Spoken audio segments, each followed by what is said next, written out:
Amém, graças a Deus. Boa noite, Wake. Tudo bem com você?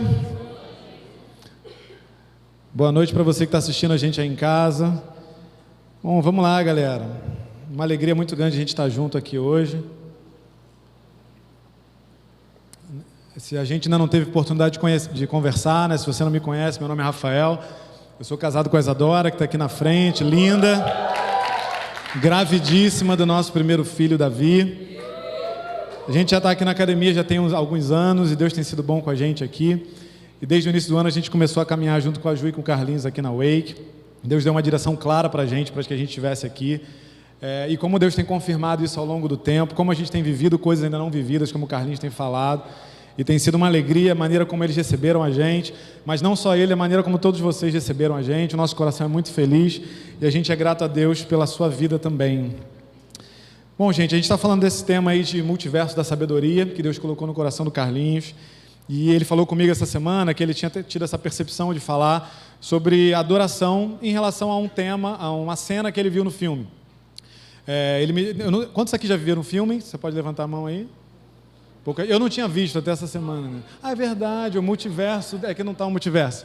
É o multiverso da loucura lá do Doutor Estranho. Agora fez todo sentido, né?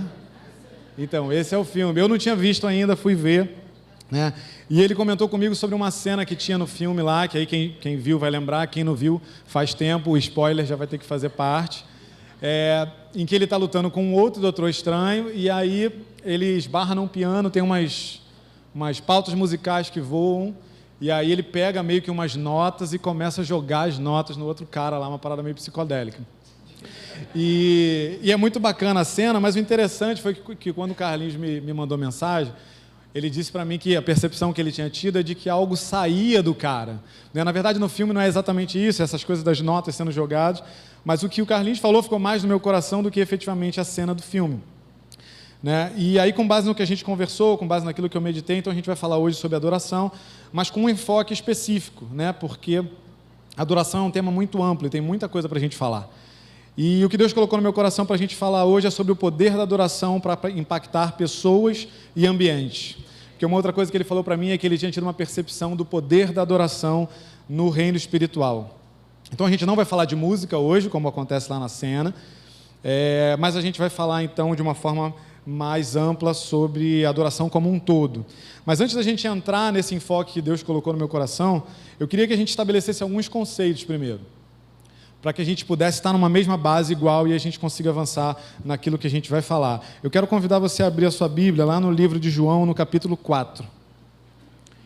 Livro de João, capítulo 4, no versículo 19. Enquanto você vai abrindo aí, nesse capítulo Jesus conversa com a mulher samaritana num poço que Jacó havia cavado naquele lugar e que servia de abastecimento de água para aquele povo. E eles vão conversando sobre várias coisas ao longo desse capítulo, e uma das coisas sobre as quais eles conversam é a adoração. E esse é um texto clássico, inclusive, que a gente costuma utilizar para falar sobre adoração. Então, enfim, a gente vai começar lá a partir do versículo 19, eu quero só ler a parte especificamente que a mulher fala com Jesus sobre isso. E diz assim: disse a mulher: Senhor, vejo que é profeta. Nossos antepassados adoraram neste monte, mas vocês, judeus, dizem que Jerusalém é o lugar onde se deve adorar. Jesus declarou: creia em mim, mulher. Está próxima a hora em que vocês não adorarão o Pai, nem neste monte, nem em Jerusalém. Vocês, samaritanos, adoram o que não conhecem. Nós adoramos o que conhecemos, pois a salvação vem dos judeus. No entanto, está chegando a hora, e de fato já chegou, em que os verdadeiros adoradores adorarão o Pai em espírito e em verdade. São estes os adoradores que o Pai procura. Deus é espírito e é necessário que os seus adoradores o adorem em espírito e em verdade. Só até aí. Amém? Então, como eu disse, a gente vai falar aqui de alguns conceitos. São 3 coisas que a gente vai estabelecer antes da gente entrar no enfoque específico. A primeira coisa delas é justamente que a adoração não é apenas música. Música e adoração não são necessariamente sinônimos. É só a gente pensar que música na igreja, quando a gente louva a Deus, sempre é adoração. Mas adoração nem sempre vai envolver música. Inclusive a gente vê isso aqui nesse texto. Eu lembro que quando eu me converti há uns 20 anos atrás, eu acho, se eu não me engano, está fazendo esse ano, Eu não ouço muito mais isso na igreja hoje, mas antigamente se falava muito disso, de que o louvor era basicamente dividido em 2 momentos, em músicas de louvor e músicas de adoração. Músicas de louvor, música rapidinha, que a gente pula, dança, e música de adoração, que seria a música que você está mais contrito, chorando. E aqui, isso não faz muito sentido aqui na nossa igreja, né? Que a galera pula no meio da música lenta também. Então, assim, a gente está sempre animado, independente do ritmo da música. E isso é muito bom, porque de fato não faz sentido. A palavra não vai mostrar em momento nenhum que só a música lenta é adorar ao Senhor. Você pensa lá no Antigo Testamento, quando os cantores iam na frente do povo de Israel, né, uma direção que Deus dava para lutar numa guerra. Eu duvido que essa música que ia lá na frente fosse alguma coisa muito calminha, muito lenta, né? O pessoal ia com tudo, porque assim, era guerra. Se você pensar, os músicos estavam na frente, não eram exatamente as melhores pessoas para estar na frente numa guerra. E eles já estavam encontrando direto com o exército inimigo e vendo eles ali na frente. Então, assim, ou você estava animado, ou ia bater um desespero em você. Porque tinha muita gente olhando para você ali do exército inimigo. Então, essa diferenciação, ela não faz sentido, né? Como eu disse, música, ela faz parte de adoração, mas adoração não é simplesmente música. A música é um instrumento de adoração, é uma maneira, uma das maneiras pelas quais a gente adora a Deus. Esse texto aí a gente vai ver que Jesus fala, né, que os adoradores adorariam em espírito e em verdade, e em nenhum momento ele diz para a mulher samaritana que os verdadeiros adoradores cantarão, os verdadeiros adoradores vão tocar algum instrumento. E isso, na verdade, é uma boa notícia para a gente. Porque se você pensar bem, Deus distribuiu talentos pelo corpo de Cristo. Pessoas têm talentos diferentes. Uns, né, como a galera aqui do louvor, tem talento para cantar, para tocar, mas nem todo mundo tem esse talento. Então, se a adoração fosse apenas música, quem tem o talento de música teria um desempenho de adoração superior a quem não tem. E Deus não trata a gente com desigualdade. Existem coisas, na maior parte da Bíblia, o que Deus exige de nós é comum a todos nós, e isso significa que a gente pode ter o mesmo desempenho diante de Deus. Então, graças a Deus, porque a adoração não é apenas música, amém? Então, esse é o primeiro ponto, a adoração não é sinônimo de música. Segundo ponto, Deus procura adoradores e não adoração. Lá no versículo 23, Jesus fala exatamente isso. Lá no finalzinho, são estes os adoradores que o Pai procura. Deus não está à procura da adoração por si só. Deus procura pessoas que têm um coração que adoram. Até porque no céu Deus criou a adoração e Ele tem a adoração perfeita. Quando a gente lê lá em Apocalipse, hoje de manhã o pastor Hélio leu um pedacinho lá, mostrando que os anciãos eles se dobram diante de Deus e eles cantam e eles celebram a Deus. Então a adoração perfeita que Deus criou para Ele mesmo está lá. E Ele não está carente. Deus não está, desesperado atrás da atenção e da adoração. O que Ele quer é o nosso coração. O que Ele quer são pessoas que adoram ao Senhor. E isso é uma forma que Jesus mostrou aqui nesse texto para dizer que a verdadeira adoração está disponível para qualquer um de nós. Deus quer isso de você, Deus quer isso de mim. Deus quer encontrar na sua vida alguém que adore, alguém que viva uma vida de adoração diante de Deus. Amém? Então, primeira coisa, música e adoração não são sinônimos. Segunda, Deus procura adoradores e não adoração. E terceira, é a definição que a gente usa aqui na Escola Atos, que adoração é um estilo de vida. E se você ainda não fez a Atos 2023, está aí, gente. Por favor, não dá mole. Vem para cá porque Deus quer transformar a sua vida e quer impactar você de diversas formas. Adoração é um estilo de vida, é uma maneira como a gente vive diante de Deus. Quando Jesus vai falar que Deus está procurando pessoas, isso tem uma relação com o estilo de vida, com a maneira como a gente vive. E tem alguns exemplos aqui de coisas que envolvem esse estilo de vida de adoração. Por exemplo, valorizar a Deus. Quando a gente vive uma vida de adoração, a gente coloca o Senhor num lugar de valor, de centro na nossa vida, e que todo o resto das áreas da nossa vida precisam orbitar em volta dele. Um dos textos que me confronta muito na palavra é quando Jesus ele fala a respeito comparando o reino dos céus com uma série de coisas, e ele diz que o reino de Deus é semelhante a um negociante de pérolas, que ele encontra uma pérola que vale mais do que tudo, e aí ele vai lá, vende tudo o que ele tem, para poder comprar essa pérola de mais valor. Ou seja, valorizar a Deus no nosso dia a dia. Uma outra coisa, responder a Deus, obedecer a palavra do Senhor e colocar ela em prática no nosso dia a dia, independentemente disso ser difícil. Porque às vezes a gente está numa situação difícil e a gente ouve às vezes as pessoas falando como se uma situação difícil fosse a razão e o motivo pelo qual relativizar a palavra de Deus. O tempo que a gente vive é difícil, sim, e a boa notícia é que vai piorar, como a gente ouve o pastor Hélio falar sempre aqui para a gente. E a gente não tem que esperar que as coisas melhorem para praticar a palavra. A gente tem que desafiar a realidade que está na frente da gente e colocar a palavra em prática. Um outro exemplo de algo que envolve a vida de adoração: submeter-se a Cristo. Trabalhar com submissão diante de Deus, se colocar em submissão diante de Deus, é se colocar numa posição em que não tem mais espaço para a gente. O espaço é dele, ele escolhe, ele decide, e a gente se submete, vai adiante com ele. E um último exemplo: confiar em Deus. Confiar em Deus para que a gente possa perder o controle da nossa vida e deixar Ele controlar.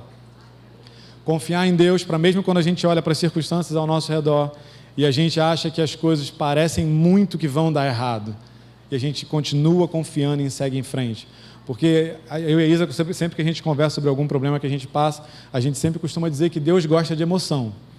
Em geral, as coisas nunca vão como você queria que fossem, né? Eu não lembro quem falou isso aqui esses dias, mas sabe aquela coisa de você parar para orar e falar: Deus, então, eu estou com esse problema e tal. Eu pensei bem, se você parar para pensar comigo, o senhor podia fazer isso, podia fazer aquilo outro, e a gente traça o plano e coloca para Deus. E aí Deus faz o quê? 100% diferente daquilo. Traz aquela emoção boa, você fica com o coração na mão, mas você sabe que Deus vai fazer alguma coisa, vai chegar no final com tudo certo. Então, gente, adorar a Deus não é um momento específico, não é uma única coisa que a gente faz, mas é um estilo de vida que a gente vive em todos os nossos dias. Em 1 Coríntios 10, 31, você não precisa abrir, pode só anotar aí. Espero que você esteja anotando, né, gente? Vai anotando aí, que a gente está ouvindo isso todo domingo. Se você não anotar, é porque você não quer, né? Mas vamos lá. 1 Coríntios 10, 31, Paulo diz assim: quer vocês comam, bebam ou façam qualquer outra coisa, façam tudo para a glória de Deus.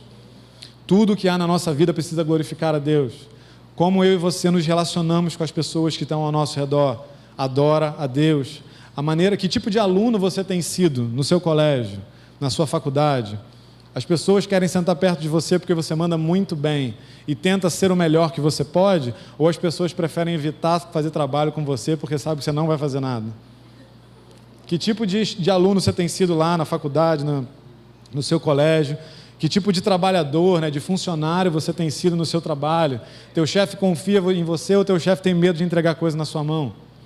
Que tipo de pessoa você tem sido lá? E como é que você se comporta por aí, gente? A gente vive no Rio de Janeiro. O Rio de Janeiro é um prato cheio para tentar a gente para sair da graça e não fazer a coisa certa. Sabe aquele dia que você pega o metrô cheio? Que a pessoa, você vai entrar, aí antes de você entrar a pessoa faz assim e puxa para trás para poder entrar. Você já passou por isso? É triste, gente. E aí você vai ali cantando que ruge o leão, que a terra estremeça, oh Deus. E aí a pessoa te empurra, pisa em você. Você não sabe se você entra com a sua dignidade dentro do vagão ou não, porque não cabe tudo ali dentro. Não cabe. A gente sabe que não cabe. Então, assim, não falta oportunidade dentro do Rio de Janeiro para a gente, né, dar uma rateada no nosso comportamento com Deus. Mas são nessas situações corriqueiras do dia a dia, quando não tem ninguém olhando, quando o pastor Carlinhos não está lá gritando, bora wake, bora wake. São nessas situações os momentos mais desafiadores, mas talvez momentos simples e poderosos para a gente adorar a Deus. Então esses são os 3 conceitos. Adoração e música não são sinônimos. Deus procura adoradores e não adoração. E adoração é um estilo de vida. E aí a gente vai entrar então nesse enfoque específico que o Senhor colocou no meu coração, que é o poder da adoração para impactar pessoas e ambientes. Adoração é algo que impacta a nossa vida. A gente conhece a Deus, a gente se aproxima de Deus e isso vai transformando quem a gente é. Isso fortalece a gente, mas a adoração não é algo apenas para beneficiar a nossa própria vida. Se você for olhar ao longo da palavra, a maior parte das coisas que Deus faz conosco não é só para a gente. É para que o que Ele faz na gente possa fazer a diferença na vida das pessoas que estão ao nosso redor. Quando a gente vive uma vida de adoração, a gente expressa Deus para as outras pessoas. A gente comunica quem Deus é para as outras pessoas. A gente falou agora há pouco aqui sobre confiança. Quando você está vivendo aquela situação difícil e as pessoas ao seu redor sabem que você está nessa situação. E ainda assim você se coloca diante das situações, das pessoas e você fala, não, mas eu confio em Deus. Mas Deus vai agir, apesar de ser impossível. Quando você fala isso, você está comunicando para as pessoas que o nosso Deus é um Deus que é digno da nossa confiança. E embora isso pareça simples, isso não é simples. Uma vez eu ouvi algum pastor falar, não lembro quem, talvez você já tenha ouvido essa frase, que nós cristãos somos provavelmente a única Bíblia que algumas pessoas vão ler por aí. Com certeza um monte de gente está balançando a cabeça, então eu sei que você já ouviu, é uma frase muito comum, mas é uma frase muito verdadeira em muitas circunstâncias. Você é a expressão de Deus aonde você está. Amém?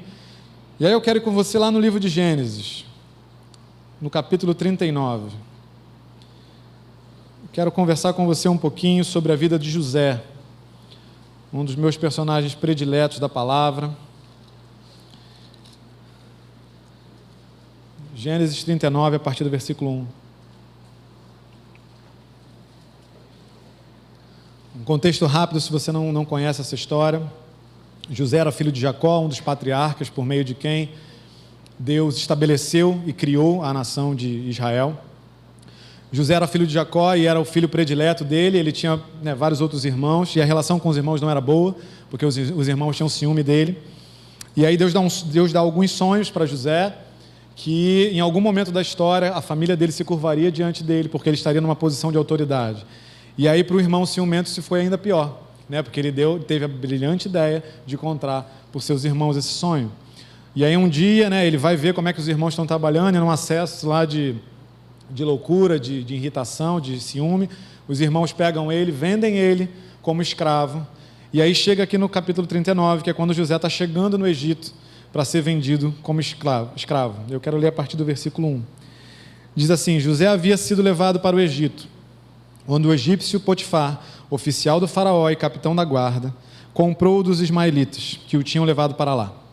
O Senhor estava com José, de modo que este prosperou e passou a morar na casa do senhor egípcio. Quando este Potifar percebeu que o Senhor estava com José e que o fazia prosperar em tudo o que realizava, agradou-se de José e tornou-o administrador de seus bens. Potifar deixou a seu cuidado a sua casa e lhe confiou tudo o que possuía. Desde que o deixou, cuidando da sua casa e de todos os seus bens, o Senhor abençoou a casa do egípcio por causa de José.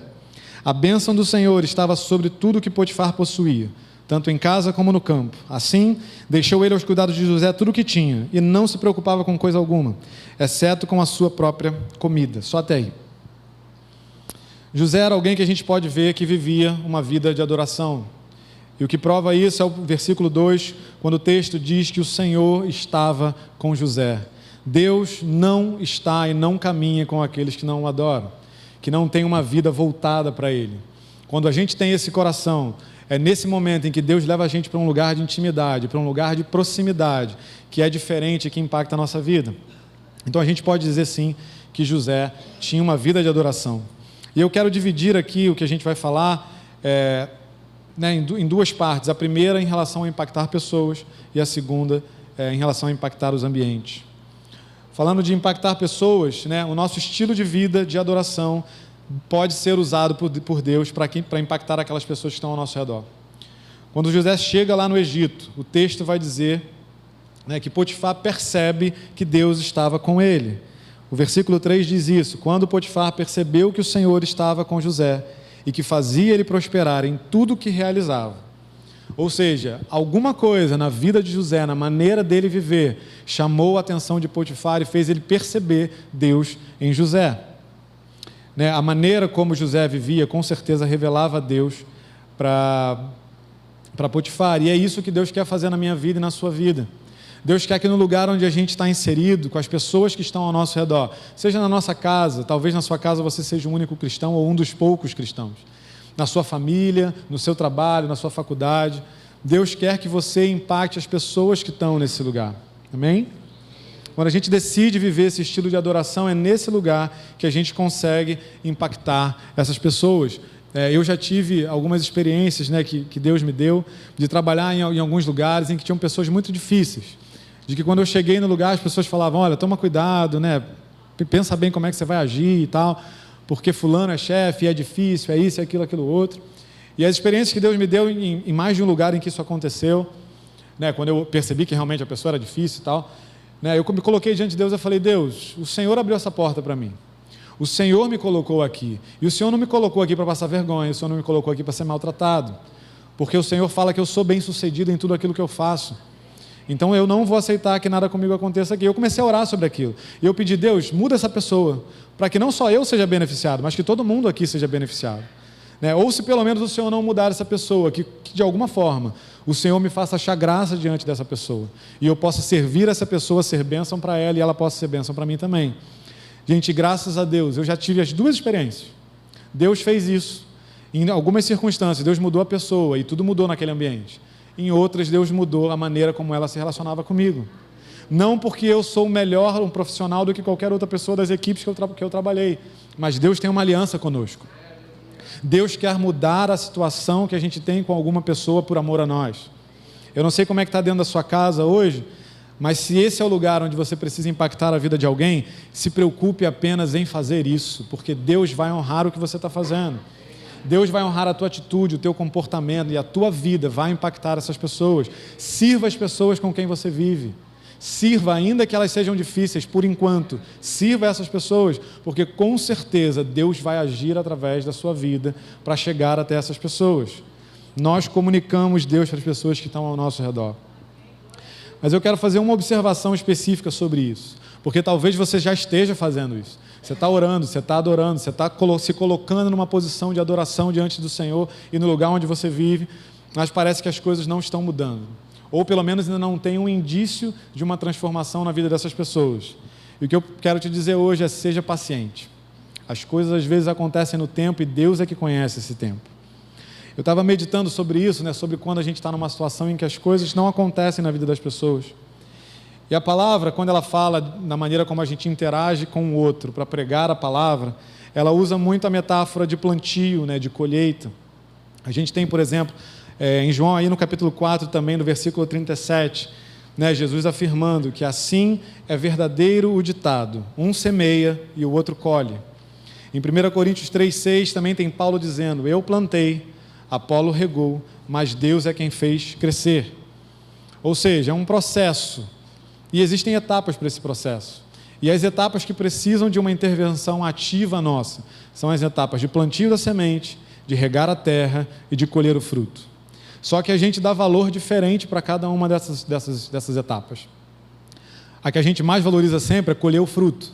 É quando você vai lá, prega para alguém, ora por alguém, e aquela pessoa pede para aceitar Jesus, e aí você fala: cara, eu estou muito crente, Deus é comigo, Ele está me usando a beça. E aí você vai lá, fala, a pessoa se converte, você fala: ei, colhi, graças a Deus, e você se anima, a gente supervaloriza essa etapa do processo, porque é uma bênção, é uma alegria. Tem uma outra etapa que a gente também valoriza, mas aí já valoriza um pouco menos, que é a coisa do plantio da semente. Sabe, com certeza todo mundo aqui já ouviu, você pregou para alguém, ou alguém estava contando para você: não, porque eu fui lá, eu preguei, eu falei, eu orei, mas a pessoa não se converteu, mas pelo menos a semente foi plantada. É quase que um prêmio de consolação, sabe? Já percebeu?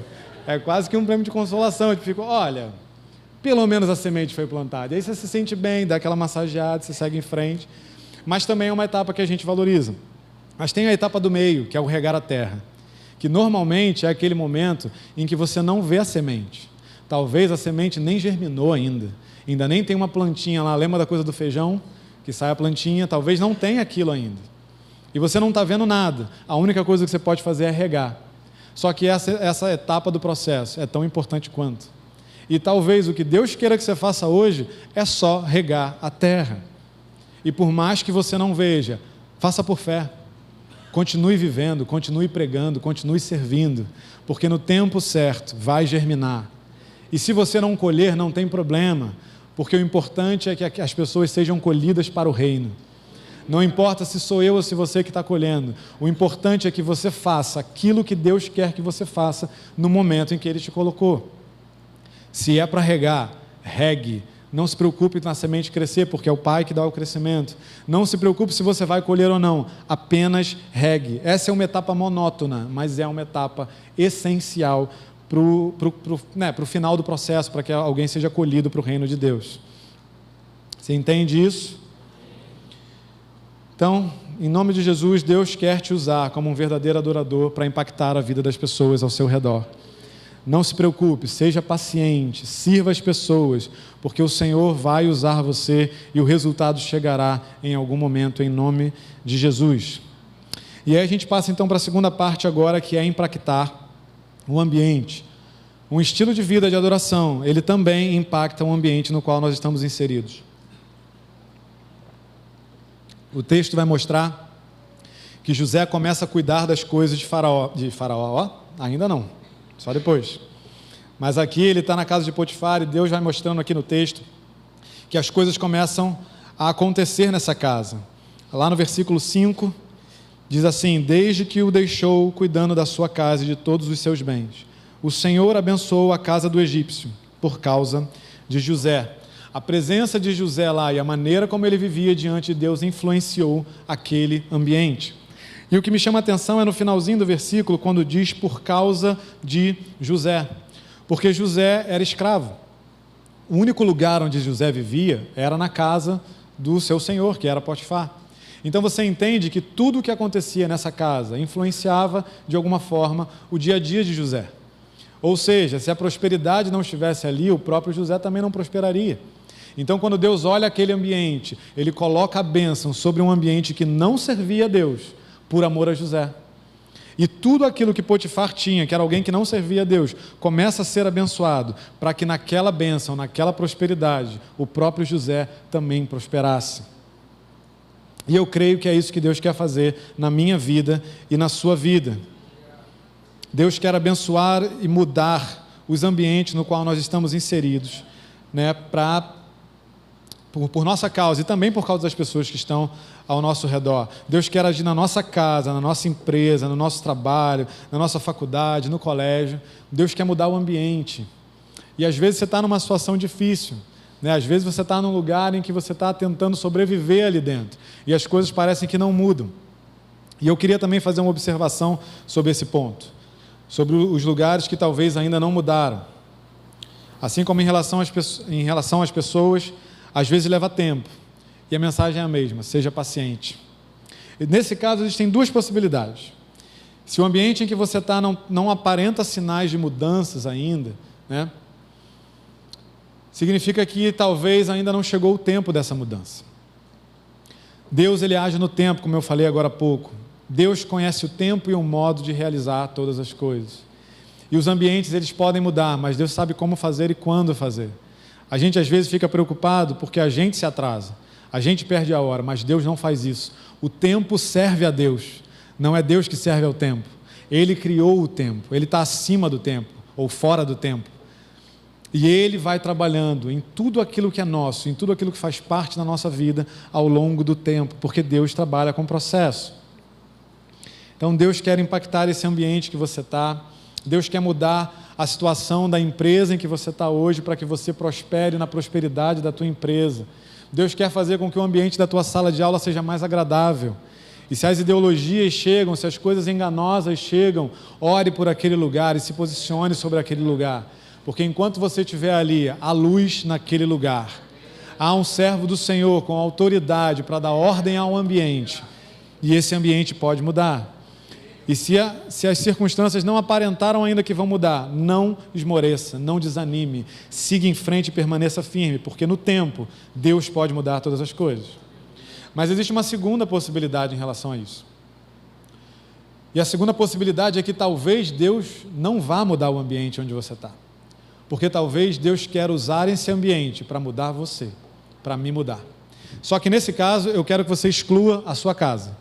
Porque na sua casa há uma promessa de Deus. Deus olha para você, Deus olha para mim, vê a nossa família, há uma promessa para que nós sejamos salvos juntos com a nossa casa. Então, nessa possibilidade, exclui a sua casa, só os outros ambientes onde você vive. Talvez Deus vá usar o ambiente para transformar você.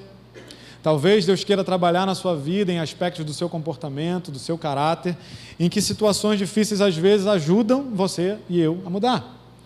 Um exemplo que veio à minha cabeça, que Deus me lembrou, é do próprio Jesus, quando ele é levado para o deserto. O Espírito Santo leva ele para o deserto, e quando Jesus chega no deserto, o deserto não floresce. O deserto não deixa de ser deserto. Embora podia, né? Porque imagina, Jesus chegava lá e ia florescer tudo. Mas não é isso que acontece.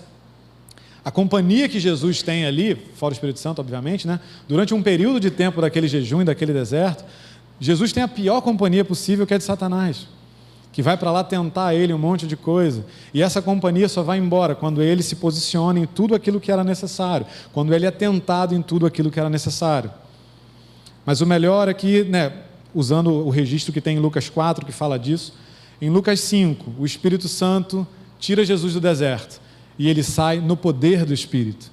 Porque aquilo que o Espírito Santo queria fazer nele naquele ambiente foi feito. E agora ele podia sair no poder para fazer e cumprir aquilo que Deus tinha estabelecido para ele fazer na terra, como filho de Deus.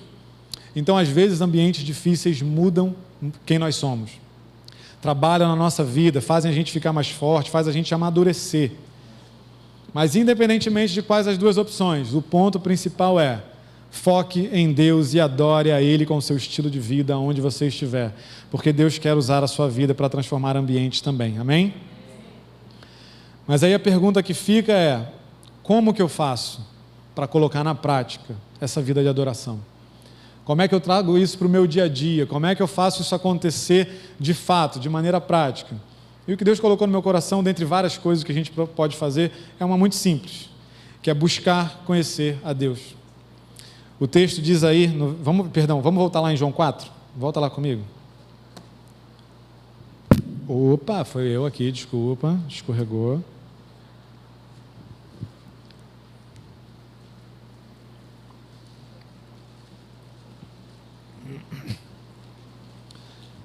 Volta lá para João capítulo 4, no versículo 22. Diz assim: vocês samaritanos adoram o que não conhecem. Nós, porém, adoramos o que conhecemos, pois a salvação vem dos judeus. Ou seja, conhecer o alvo da nossa adoração é fundamental. Então, toda e qualquer coisa que você possa fazer para viver uma vida de adoração é consequência de conhecer quem é aquele que você adora. Não tem como a gente adorar aquilo que a gente não conhece.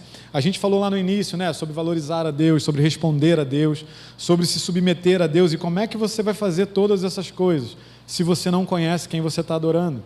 A gente só dá valor para aquilo que a gente conhece e sabe bem do que se trata.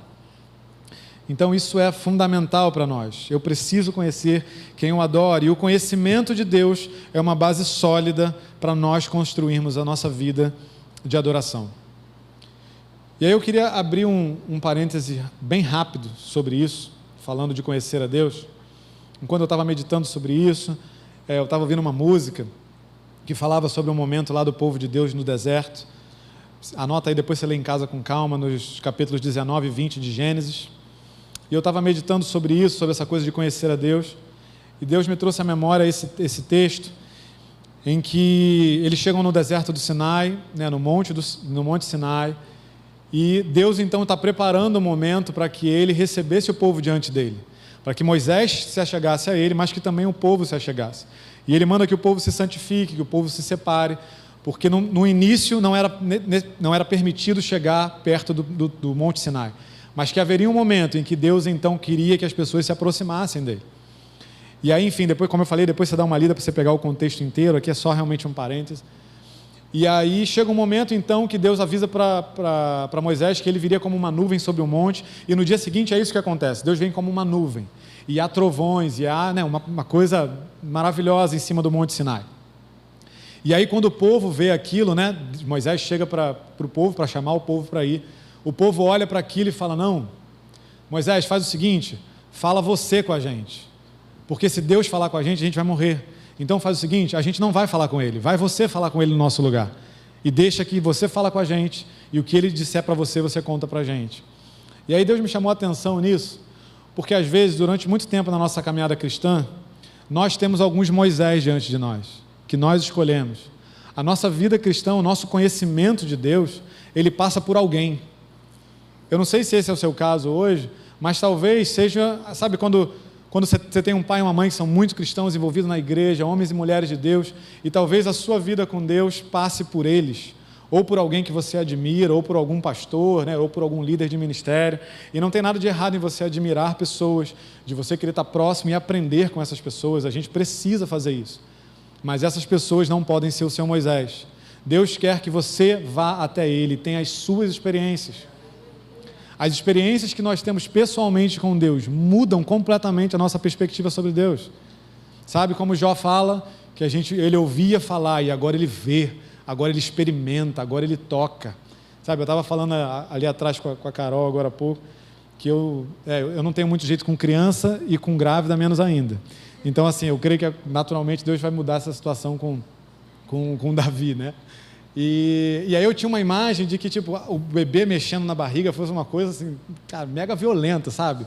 Dar aquela pancada na barriga e tal, sei lá, não era uma viagem na minha cabeça. Mas de alguma coisa, por algum motivo eu pensava isso, assim. E aí quando ele começou a mexer e eu colocava a mão e eu sentia uma coisa suave, gostosa, cara, minha perspectiva sobre aquilo mudou, porque eu achava que ia ser uma pancada tão forte que ia me dar um nervoso, sabe? Falei, cara, tem um negócio mexendo ali dentro, sabe? Eu ia ficar meio nervoso. Mas não, assim, algo suave. Então, assim, a experiência mudou a minha percepção. Quando você encontra com Deus no meio das experiências que Ele quer dar para você especificamente, a tua perspectiva muda, a tua maneira de se relacionar com Ele muda e nada mais vai ser o mesmo. Então, o meu convite para você hoje é: abra mão de qualquer Moisés que esteja entre você e Deus. O final do texto diz que então o povo não quis ir, mas Moisés foi e entrou na nuvem. Moisés subiu um monte e foi lá que Deus revelou um monte de coisas para ele. Deus quer revelar coisas para você sobre a sua vida que Ele só vai contar para você. Você está esperando Deus levantar alguém e te falar: Deus, manda um ex que te digo, manda um profeta do Senhor. Deus não vai mandar certas coisas para você pela vida de outra pessoa. Deus quer que você entre no secreto, que você entre na nuvem e ali Ele sente ao seu lado e vocês conversem. A gente às vezes fica com coisas muito glamourosas e muito maravilhosas que Deus pode fazer sim, mas a primeira coisa que Deus quer é sentar e conversar com a gente para contar coisas para a gente. E imagina o Criador de todas as coisas te contando coisas que só você precisa saber. O Criador pensa em você individualmente, quer falar com você individualmente. Mas enquanto Moisés estiver ali, isso não vai acontecer. Então abra mão de sei lá qual Moisés estiver aí pelo meio do caminho. Mas vamos voltar, fecha o parênteses. Então precisamos conhecer a Deus, e conhecer a Ele é fundamental para a gente adorar a Deus. Vamos ler aqui rapidinho o versículo 10 também do capítulo 4 de João, que diz assim: Jesus lhe respondeu, falando para a mulher: se você conhecesse o dom de Deus e quem lhe está pedindo a água, você lhe teria pedido e Ele lhe teria dado água viva. Jesus mostra aqui que um dos motivos pelo qual ela não recebe é porque ela não conhece Jesus e ela não sabe quem Ele é. E é aí que a gente entende que quanto mais a gente conhece a Jesus, mais a gente recebe dele. E aí depois, lá no versículo 14, aí também de João 4, diz que quem beber da água que eu lhe der, nunca mais terá sede. Ao contrário, a água que eu lhe der se tornará nele uma fonte de água a jorrar para a vida eterna. Aquilo que Ele nos dá dele, se torna dentro de nós uma fonte dele, que jorra Ele para fora, para a vida das pessoas. Mas a gente só consegue receber isso dele quando a gente conhece. Um pouco mais à frente, lá em João 7,38, você pode anotar aí, só para a gente ganhar tempo. Mas já que eu ouvi o barulho, a gente lê então, vamos embora. Eu ouvi o barulho, tem a coisa da Bíblia de papel, vamos lá. João 7, no versículo 38. Cadê o 38? Está aqui. Quem crer em mim, como diz as Escrituras, do seu interior fluirão rios de água viva. Aleluia! Essa é uma realidade que Deus quer para mim e para você. Deus quer que aquilo que Ele faz dentro de nós resplandeça para as pessoas, resplandeça ao nosso redor e toque a vida das outras pessoas. O estilo de vida de adoração, ele ressoa para fora de nós, como se ele fosse música. Eu toco violão e sabe quando você pega o violão e você está batendo ali na corda, o som que você ouve é do que sai de dentro dele.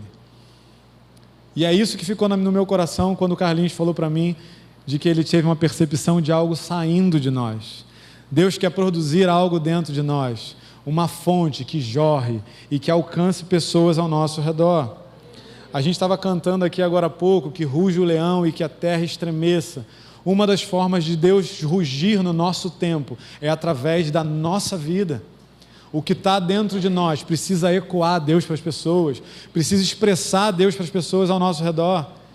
E isso não necessariamente é com palavras. Se você consegue falar e você consegue pregar para as pessoas, ótimo. Mas se você ainda não está com essa coragem, não tem problema nenhum. Viva! O pastor Hélio falou isso hoje, o exemplo é que faz a diferença. As pessoas estão olhando para nós. As pessoas querem saber o que a gente pensa, qual a opinião que a gente tem sobre os temas, sobre o que está acontecendo aí fora. As pessoas olham para nós e querem saber, porque de alguma forma elas percebem que a verdade está em nós, que o Senhor está em nós, e o que a gente diz, o que a gente fala, a maneira como a gente vive, faz muita diferença. Então, em nome de Jesus, eu quero te convidar a isso, a viver uma vida diante de Deus, em que de você flua rios de água viva para a vida das pessoas. A gente seguir para o final aqui, eu quero ler um pequeno texto de C.S. Lewis, que eu li há uns anos atrás. Eu não sei exatamente de que livro é dele, porque eu li isso num outro livro, num outro texto, mas é um texto que eu encontrei nas minhas coisas lá né, eu vi que tinha tudo a ver com o que a gente está falando aqui hoje. Ele diz assim: a vida cristã é diferente, é mais difícil e mais fácil. Cristo diz: dê-me tudo, eu não quero um tanto do seu tempo, tanto do seu dinheiro, tanto do seu trabalho, eu quero você. Eu não vim para atormentar o seu ego natural, mas para matá-lo.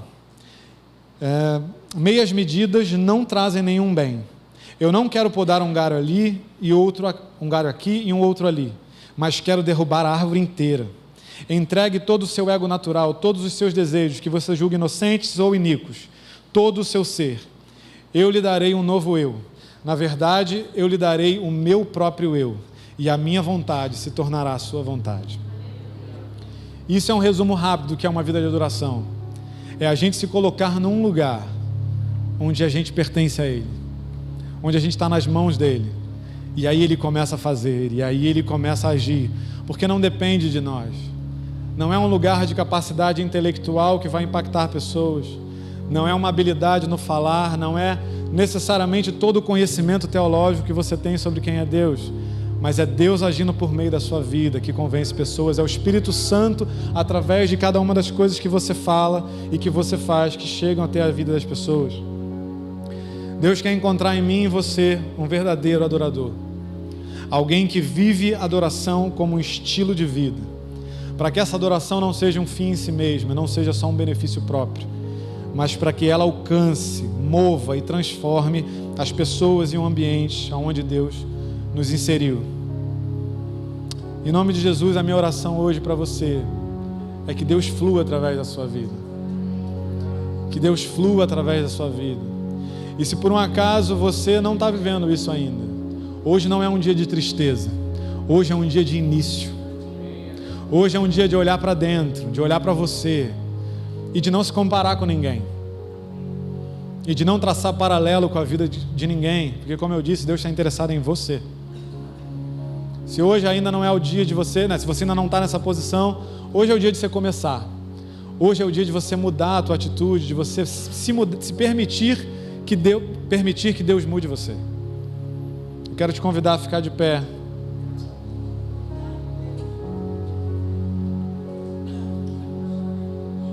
Quero chamar o Carlinhos aqui em cima para ele orar pela gente. Mas antes dele começar a orar, eu queria te dar um tempo para você fechar os seus olhos aí no teu lugar, para você pensar um pouco em você e no teu relacionamento com Deus, em como vai essa vida. Eu não sei como é que tem sido os seus dias. A gente está falando aqui talvez de um estilo de vida de adoração, de algo profundo e intenso com Deus, mas talvez você nem conhece Jesus ainda. Ou talvez você até conheça Ele, mas você está iniciando essa caminhada. E Deus quer que você avance, Deus quer que você chegue em lugares maiores com Ele, Deus quer que você o conheça. Mas tem um tempo aí entre você e Deus, para falar com Ele, para abrir o teu coração, para se autoavaliar se for preciso.